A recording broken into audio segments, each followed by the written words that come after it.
이번 영상은 제가 그동안 제시해왔던 유비 묵현론에 대한 주석입니다. 그리고 이릉대전이 불가피한 전쟁이었다는 가설, 융중대를 복원하기 위한 전쟁이었다는 가설을 논파하는 영상입니다.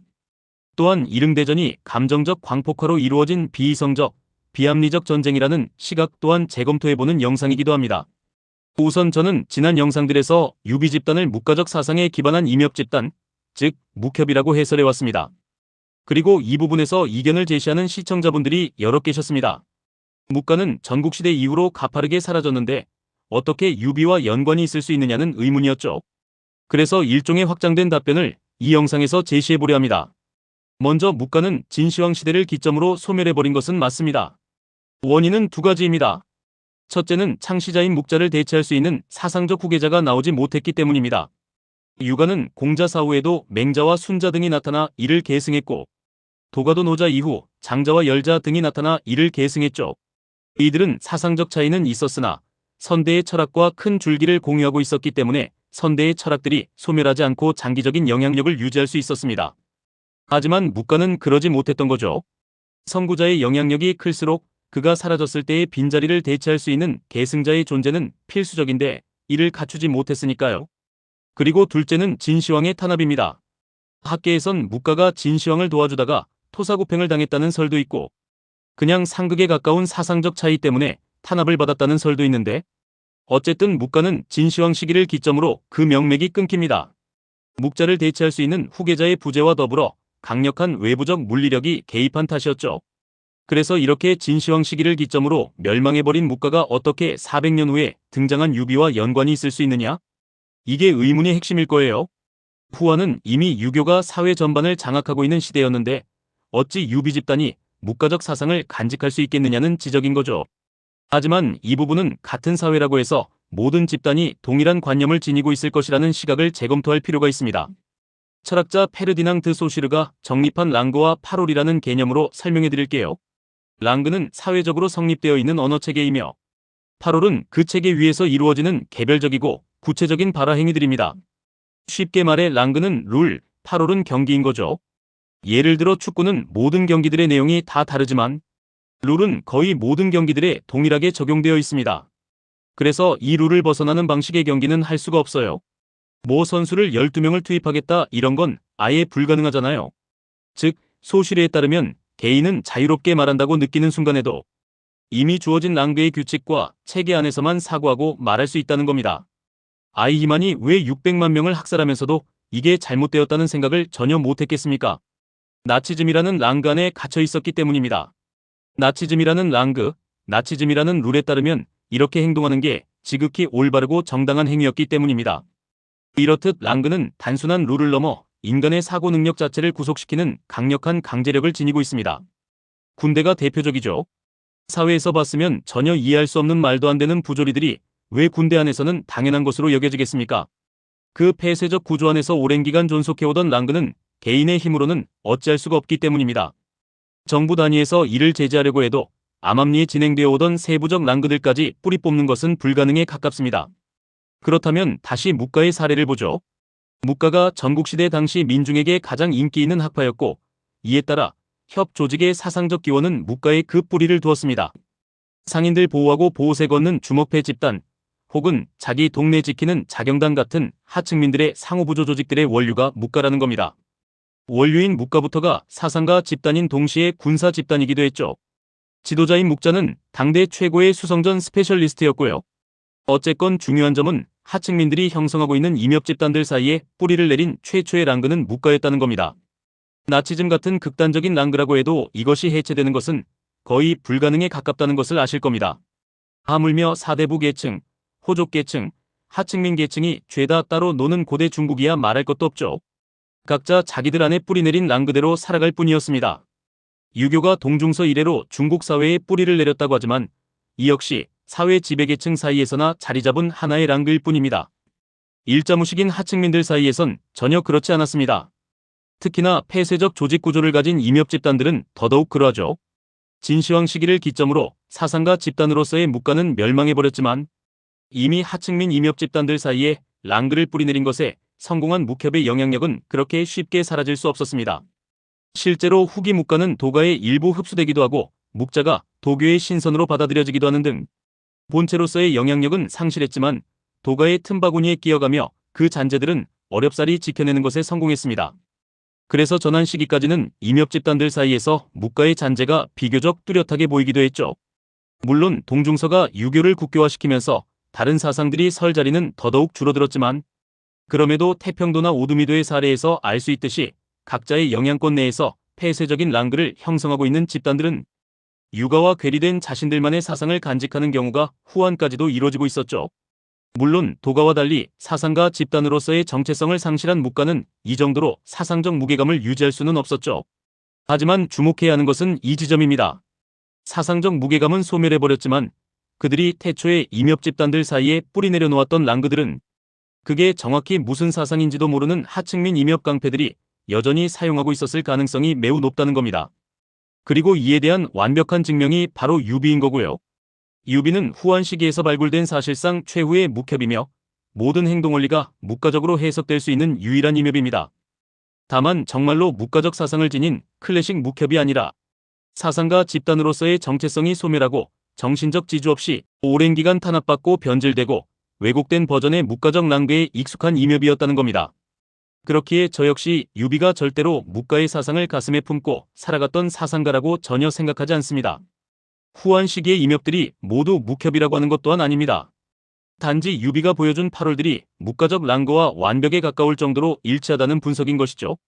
구성원들이 두목에게 보이는 절대복종적 태도와 비이성 수준의 의리는 후기 묵협식 상동사상과 연결되고 두목 유비가 책사들에게 보이는 비정상 수준으로 극진한 예우는 묵가식 상현사상과 연결되고 이상할 정도로 친족들을 냉혹하게 대하는 태도 역시 묵가식 겸해와 연결되고 의로움을 의로움과 동일시하여 의를 저버리면서까지 이익을 취하는 것에 아무런 죄책감도 느끼지 못하는 유비의 통수행각들은 묵가식 권도와 연결되고 후기에 들어서 유가 사대부들과 연립정부를 형성하게 되었음에도 좋은 유파와 같은 유가적 인물들과 끊임없이 충돌한 것은 이들의 본질적인 랑그 체계의 차이, 즉 유가와 묵가의 태생적인 상극상성으로 해석될 수 있으며 유비가 관우의 죽음에 보인 비이성 수준의 분노와 비탄은 유가적 인연관계론으로는 설명할 수 없는 묵협적 동지애를 강하게 암시합니다. 후한 시기 전체를 통틀어 이렇게까지 정황이 완벽히 들어맞는 임협은 유비밖에 없으며 제가 제시해오던 유비 묵협론에 대한 주석은 이 정도로 마치겠습니다. 오늘 영상의 메인은 이릉대전을 일으킨 유비의 진짜 의도에 대한 통찰입니다. 흔히 이릉대전을 두고 유비라는 인물의 완성이라고 수식합니다. 촉가들도 이릉대전이 로망스라고 인정하는 경우를 많이 봤습니다. 하지만 유비 개인으로서는 로망스였다고 해도 촉한이라는 국가로서는 중대한 자해 행위였죠. 여러 학자들이 유비가 전쟁을 일으킨 객관적인 사유를 찾지 못했다는 점에서 이러한 인식이 강해졌습니다. 그래서 일각에서는 이릉대전이 억지로라도 형주를 수복하고 제갈량의 융중대를 복원하기 위한 전쟁이었다는 해석을 하기도 하죠. 하지만 당시 정황상 유비는 형주 그 자체에 집착했다고 보기는 어렵습니다. 이는 제가 유비 1편에서 말했듯이 거대한 맹점이 존재합니다. 우선 형주와 익주는 수로 연계가 안되면 겸병이 불가능한 지역입니다. 익주에서 남군이랑 영하는 무려 500km 거리이기 때문에 육로만으로 겸병한다는 것은 말이 안 되는 소리입니다. 유비는 남군은커녕 이릉까지만 깔린 400km 병참선도 감당을 못해서 괴멸당했습니다. 이 부분을 참모법정도 알고 있었기 때문에 익주와 옥량주 겸병을 대전략으로 고려할 뿐 형주에 대해서는 입도 번긋하지 않았습니다. 구주춘추에 따르면 방통조차도 형주는 황폐해지고 사람과 물자가 고갈되었기 때문에 대사를 정하기엔 곤란한 땅이라고 규정합니다.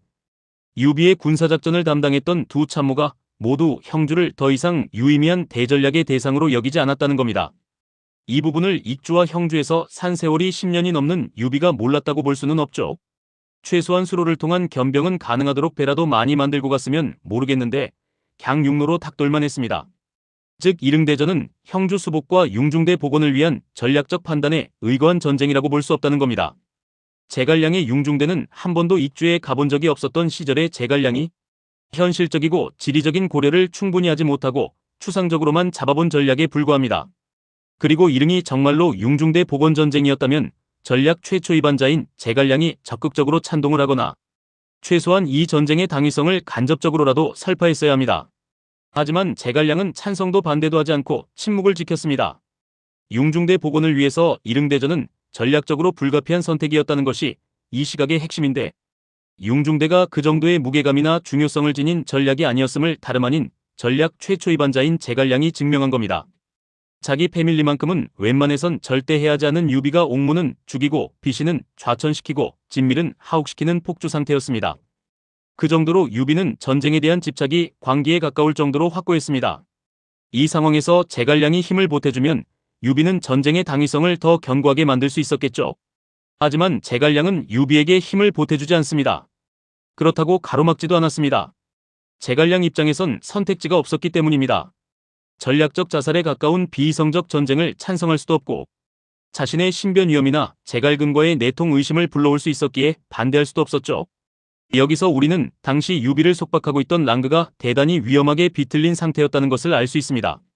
하지만 저는 이번에는 이릉대전이 비이성적인 전쟁이었다는 시각 또한 재검토해보고자 합니다.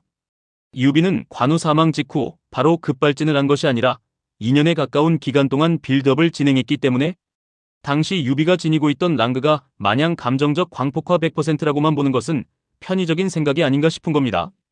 이 지점에서 저는 벤데타라는 개념을 제시합니다. 벤데타는 이탈리아어로 복수를 뜻하는 단어인데 일반적인 복수보다 훨씬 더 강력한 표현입니다. 자신의 일생, 자신의 목숨을 바쳐서 반드시 이뤄내야 할 숙명의 복수 정도의 인식이죠. 벤데타는 그래서 일개 개인의 사적인 원함만으로는 성립되기 힘들었습니다. 개인의 차원을 넘어서 공동체 전체의 명예가 걸려 있을 때 비로소 성립되는 거시적인 개념입니다. 또한 공동체 전체의 명예훼손과 더불어 보복의 공개성과 과시성, 그리고 상징적 인물이 겪은 해와 이로 인한 타협 불가능성이 모두 존재해야 시작됩니다. 그래서 벤데타를 이룬 마피아 조직원은 크게 존경을 받았습니다. 일개 개인의 원한을 푼 것이 아니라 공동체 전체의 명예, 남들의 명예를 회복시킨 공로자이기 때문이었습니다. 그리고 이탈리아 마피아의 이러한 벤데타 전통은 춘추 전국시대 당시의 임협 전통과도 대단히 유사합니다. 임협의 시초로 분류되는 형가와 예양은 모두 이 벤데타와 유사한 복수를 행한 인물들이죠. 형가는 남의 나라를 구해주기 위해 다른 나라의 왕을 암살하려 했고, 예양은 자신의 주군의 원한을 풀어주기 위해 다른 군주를 암살하려 했습니다.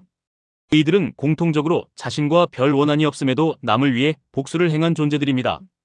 비록 둘 다 실패했지만 이들은 임협의 시초로서 오랫동안 회자되었죠. 느낌은 다소 희석되긴 했지만 하후돈의 사례도 비슷합니다. 스승을 모욕한 자를 찾아가서 죽여버리니 도리어 임협 취급받으면서 칭송이 이루어졌죠. 이처럼 임협의 복수 전통은 마피아의 벤데타 전통과 상당 부분 교집합이 존재합니다. 저는 이릉대전 역시 이러한 벤데타의 시각에서 볼 수 있다고 여깁니다. 그리고 이를 위해서 우선 유비 집단의 원류인 묵협과 이탈리아 마피아를 비교해보려 합니다. 묵협과 이탈리아 마피아는 국가 권력의 기능적 공백이라는 관점에서 볼 때 놀라울 정도로 작동 원리가 동일한 집단입니다. 묵협과 마피아의 가장 근본적인 공통점은 국가가 제 역할을 못하는 상황에서 등장했다는 점입니다. 전국시대 당시 각 국가들은 백성을 보호하는 것이 아니라 동원과 착취의 대상으로 이용할 뿐이었고, 이 과정에서 약자를 방어하고 침략 전쟁을 저지하는 비국가적 행동 주체로서 묵가가 등장하게 됩니다.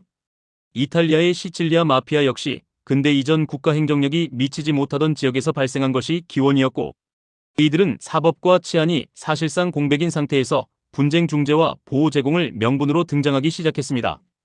이처럼 두 집단은 모두 국가 실패의 결과물로서 공권력이 수행하지 못한 기능을 사적으로 대체하며 성장했다는 점에서 동일하죠. 또한 두 집단은 모두 폭력을 개인의 감정이나 충동이 아닌 규칙화된 수단으로 사용했습니다. 무작위적 폭력이 아니라 목적과 효과를 염두에 둔 일종의 계산된 폭력이 중심이었죠. 묵가가 수성술이나 병기 발명술의 스페셜리스트였던 것은 이 때문입니다. 마피아 역시 암살 기술, 정보망 운영 등 실전 경험을 통해 숙련도를 체계적으로 축적한 집단이었죠. 이들에게서 훈련과 숙련은 곧 권력이었으며, 이는 폭력의 장인 집단이라는 공통된 성격으로 귀결됩니다. 묵협과 마피아 양자는 공통적으로 폭력을 감정이 아닌 기술로 다루는 집단이라는 점에서 매우 닮았습니다. 결정적으로 묵협과 마피아는 모두 조직 구성원에게 전면적 헌신을 요구하며 개인의 생존보다 조직 논리를 우선시합니다. 앞서 말했듯 묵협에서는 상동사상이 이에 해당하고, 마피아는 조직과 가문의 명예를 최우선 가치로 설정하는 집단이었다는 점에서 일치합니다. 이로 인해 두 집단은 공통적으로 탈퇴가 거의 불가능한 폐쇄적 공동체의 성격을 띠었죠.